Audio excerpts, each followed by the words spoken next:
ನಮಸ್ಕಾರ ಗುರುಗಳೇ, welcome to Raghav tax. ಇವತ್ತು ಮಾತ್ರ ಮಸ್ತ್ ಖುಷಿಯಾಗಿದ್ದೀನಿ ಬಾಸ್. ಯಾಕಂದ್ರೆ ಇವತ್ತು ನಮ್ಮ ಟೀಮ್ ಇಂಡಿಯಾ ನ್ಯೂಜಿಲೆಂಡ್ ತಂಡನ ಆಡಿಸಿ ಹೊಡೆದಾಕಿದ್ದಾರೆ. ಇವತ್ತಿನ ಮ್ಯಾಚ್ ನೋಡಿದ್ರೆ ನಿಮ್ಗೆ ಅನ್ಸಿರುತ್ತೆ ಇದು ಕ್ರಿಕೆಟ್ ಮ್ಯಾಚ್ ಅಲ್ಲ, ಮೈದಾನದಲ್ಲಿ ನಡೆದ ಒಂದು ಸುನಾಮಿ ಅಂತ ಅನ್ಕೊಳ್ತೀರಾ. ಗುರು, ಇತಿಹಾಸ ಅಂದ್ರೆ ನಾವೇ ಬರೀಬೇಕು, ದಾಖಲೆ ಅಂದ್ರೆ ನಮ್ಮ ಹೆಸರಲ್ಲೇ ಇರಬೇಕು. ಸತತವಾಗಿ 3 ಸಲ ಕಪ್ ಗೆದ್ದು ನಾವೇ ಬಾಸ್ ಅಂತ ಇಂಡಿಯಾ ಇಡೀ ಜಗತ್ಗೆ ತೋರ್ಸ್ಕೊಟ್ಟಿದೆ. ಕಿವೀಸ್ ತಂಡದವರು ಪಾಪ ಬಂದ ದಾರಿಗೆ ಸುಂಕ ಇಲ್ಲ ಅನ್ನೋ ಹಾಗೆ ವಾಪಸ್ ಹೋಗ್ತಿದ್ದಾರೆ. ಇವತ್ತಿನ ಈ ಕಿಕ್ ಕೊಡೋ ಮ್ಯಾಚ್ ರಿಪೋರ್ಟ್ ನೋಡೋಣ. ಮೊದಲು ಬ್ಯಾಟಿಂಗ್ ವಿಷಯಕ್ಕೆ ಬರೋಣ.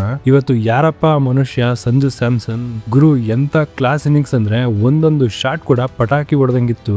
89 ರನ್ ಹೊಡೆದ್ರು, ಜಸ್ಟ್ ಮಿಸ್ ಗುರು. ಸೆಂಚುರಿ ಆಗ್ಬೇಕಿತ್ತು, ಆದ್ರೆ ಆಡಿದ ರೀತಿ ಮಾತ್ರ ಸಖತ್ತಾಗಿತ್ತು. ಸಂಜು ಫ್ಯಾನ್ಸ್ ಗೆ ಇವತ್ತು ಒಂದು ಹಬ್ಬ ಅಂತಾನೆ ಹೇಳ್ತೀನಿ. ಆ ಕಡೆ ನಮ್ಮ ಲೋಕಲ್ ಹುಡುಗರು ಇಶಾನ್ ಕಿಶನ್ ಮತ್ತೆ ಅಭಿಷೇಕ್ ಶರ್ಮಾ ಜೋಡಿ ಅಂತೂ ಬಿರುಗಾಳಿ ತಂದಿಟ್ಟಿದ್ರು. ಅಭಿಷೇಕ್ ಶರ್ಮಾ ಅವರು 18 ಬಾಲ್ಗೆನೆ 50 ರನ್ ಹೊಡೆದಾಕ್ತಾರೆ ಅಂದ್ರೆ ಅವ್ರು ಎಷ್ಟು ಪ್ರಾಕ್ಟೀಸ್ ಮಾಡಿರ್ತಾರೆ ಅಂತ ನೀವೇ ಯೋಚನೆ ಮಾಡಿ. 52 ರನ್ ಹೊಡೆದು ಔಟ್ ಆದ್ರು. ಮ್ಯಾಚ್ ಬೇಕಿದ್ದ ಪಾಯನ ಅವ್ರು ಹಾಕೊಟ್ಟಿದ್ರು. ಇನ್ನು ಇಶಾನ್ ಕಿಶನ್ ಆ 54 ರನ್ ಇದೆಯಲ್ಲ, ಅದು ನಿಜಕ್ಕೂ ಪಕ್ಕಾ ಎಂಟರ್ಟೈನ್ಮೆಂಟ್ ಅಂತ ಹೇಳ್ತೀನಿ. ಆದ್ರೆ ಇದ್ರ ನಡುವೆ ಸ್ವಲ್ಪ ಟೆನ್ಷನ್ ಆಗಿದ್ ಯಾಕೆ ಅಂತಂದ್ರೆ ಆ ಕಿವೀಸ್ ಪ್ಲೇಯರ್ ಇದನ್ನಲ್ಲ, ನಿಶಾಮ್ ಅಂತ ಹೇಳಿ, ಅವನು ಹ್ಯಾಟ್ರಿಕ್ ತಗೋತೀನಿ ಅಂತ ಸ್ವಲ್ಪ ಡ್ರಾಮಾ ಮಾಡ್ತಾ ಇದ್ದ.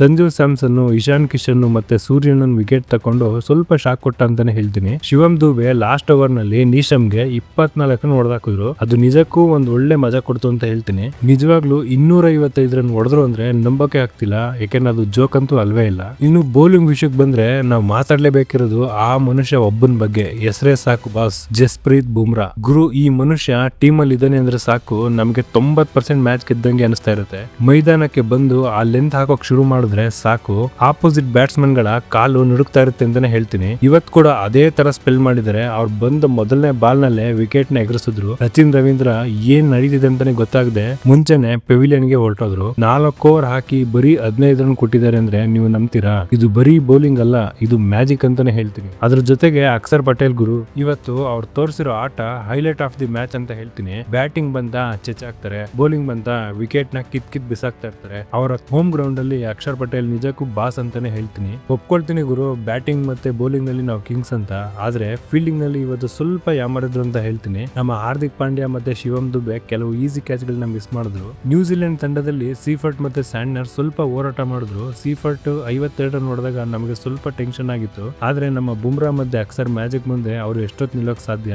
159ಕ್ಕೆ ಎಲ್ಲ ಗಂಟು ಮೂಟೆ ಕಟ್ಕೊಂಡು ಹೊರಟೋದ್ರು. 96 ರನ್ಗಳ ಬೃಹತ್ ಗೆಲುವು ಅಂದ್ರೆ ಸುಮ್ನೆ ಅಲ್ಲ. ಒಟ್ನಲ್ಲಿ ಇವತ್ತು ಟೀಮ್ ಇಂಡಿಯಾ ಪಕ್ಕಾ ಮಾಸ್ ಪರ್ಫಾರ್ಮೆನ್ಸ್ ಕೊಟ್ಟಿದೆ. ಇದು ಕಂಪ್ಲೀಟ್ ಒನ್ ಸೈಡೆಡ್ ಮ್ಯಾಚ್ ಅಂತಾನೆ ಹೇಳ್ತೀನಿ. ಕಂಪ್ಲೀಟ್ ಡಾಮಿನೇಷನ್ ಆಗಿದೆ. ಈ ಮ್ಯಾಚ್ ಬಗ್ಗೆ ನೀವೇನಂತೀರಾ ಕಮೆಂಟ್ ಮಾಡಿ ತಿಳಿಸಿ. ಮರ್ಯಾದೆ ರಾಘವ್ ಟಾಕ್ಸ್ ಗೆ ಸಬ್ಸ್ಕ್ರೈಬ್ ಆಗೋದನ್ನ ಮರಿಬೇಡಿ. ಇದಿಷ್ಟು ಮ್ಯಾಚ್ ಬಗ್ಗೆ ನನಗನ್ಸಿದ್ದು. ಮುಂದಿನ ವಿಡಿಯೋದಲ್ಲಿ ಸಿಗೋಣ. ನಮಸ್ಕಾರ.